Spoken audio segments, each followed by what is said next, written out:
Welcome to episode 9 of Quirkiest Pro Facts about English. We really hope you like our work, so please keep those likes and comments coming and smash the subscribe and bell icons to have YouTube notify you when new stuff drops on our channel. So, here is the next set of what we believe are some of the quirkiest quirky things about the English language. Number 1. Frustratingly, for non-native learners, English words like schedule can be pronounced differently depending on the dialect or region. The English language is notorious for its unpredictable pronunciation rules, leaving non-native speakers frustrated and confused. One such example is the word schedule, which can be pronounced schedule or schedule, depending on the speaker's dialect or region. This inconsistency is a result of the complex history of the English language. English has borrowed words from many different languages, and these words often retain their original pronunciation, leading to a multitude of possible ways to say the same word.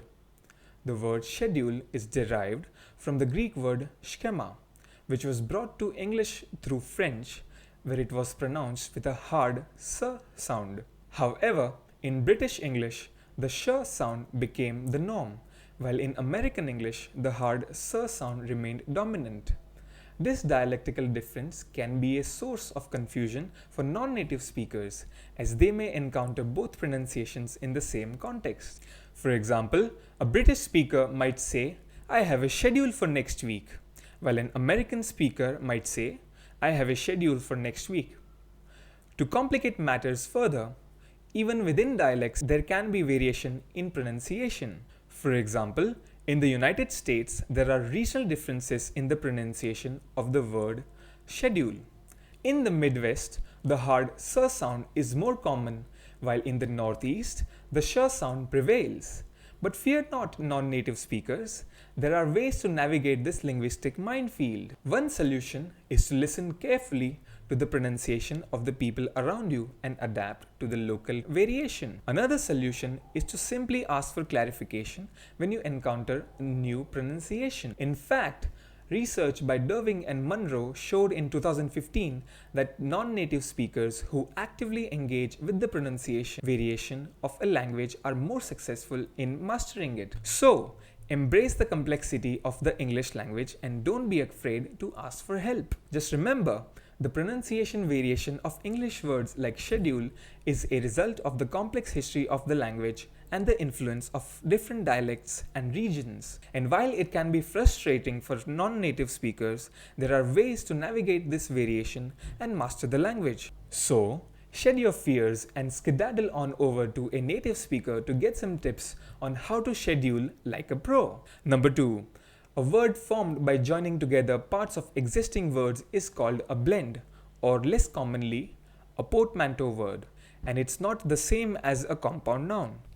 Language is a constantly evolving and adapting system, and one of the ways it does so is through the creation of new words. One such way is through the process of blending or portmanteauing existing words to create a new one. But wait, isn't that just a compound noun, you ask? Well, my dear friend, not quite. A compound noun is formed by joining two or more words together to create a new word with a specific meaning. For example, toothbrush is a compound noun formed by combining tooth and brush. The meaning of the compound noun is derived from the combination of its component parts. On the other hand, a blend of portmanteau word is formed by combining parts of existing words to create a new word with a new meaning that is often related to the meanings of its component parts. For example, smog is a blend of smoke and fog, and it refers to a type of air pollution that is a mixture of smoke and fog. Now, you may be thinking,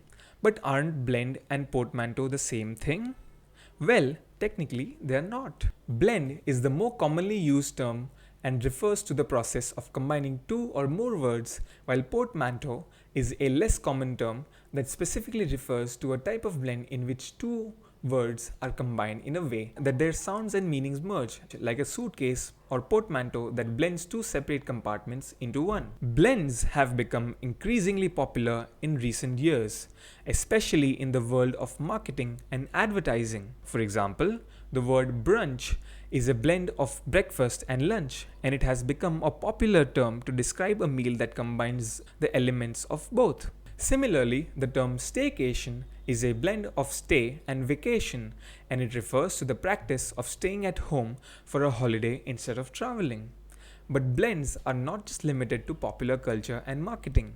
They have been used in literature as well. Lewis Carroll's Jabberwocky is a classic example of a work that makes heavy use of blends, creating words like chortle, a blend of chuckle and snort, and galump, a blend of gallop and triumph. In conclusion, while compound nouns and blends may seem similar, they are not the same thing. Compound nouns are formed by combining two or more words to create a new word with a specific meaning, while blends are formed by combining parts of existing words to create a new word with a new meaning that is often related to its meanings of its component parts.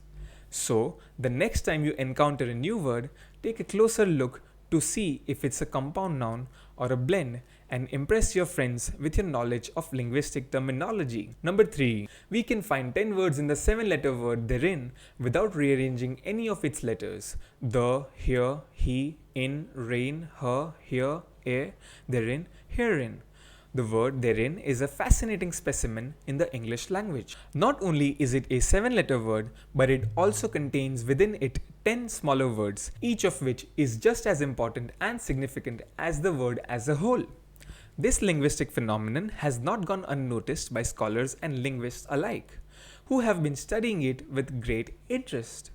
First and foremost, let us consider the 10 smaller words that can be found within therein without rearranging any of its letters. They are, in no particular order, the, there, he, in, rein, her, here, therein, and herein. These 10 words are not only significant in their own right, but they also provide a wealth of information about the larger word therein. For example, the word there refers to a place or location, while the word here refers to the speaker's current location. These two words are essential in understanding the difference between the two, which is important in communication. Similarly, the word rein refers to a strap used to control a horse, while her is a possessive pronoun indicating ownership by a female. These two words, while seemingly unrelated, both have a connection to control and ownership, which is interesting to note.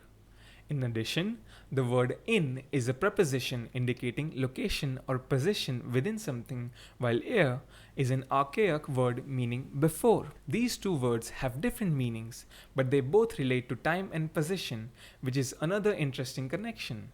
Now, let us consider the scholarly implications of this linguistic phenomenon.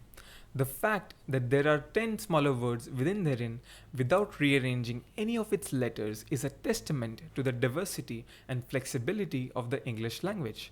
It is a reminder that even seemingly simple words can contain hidden depths and complexities that are worth exploring and studying. Moreover, this phenomenon provides a valuable lesson in language and communication.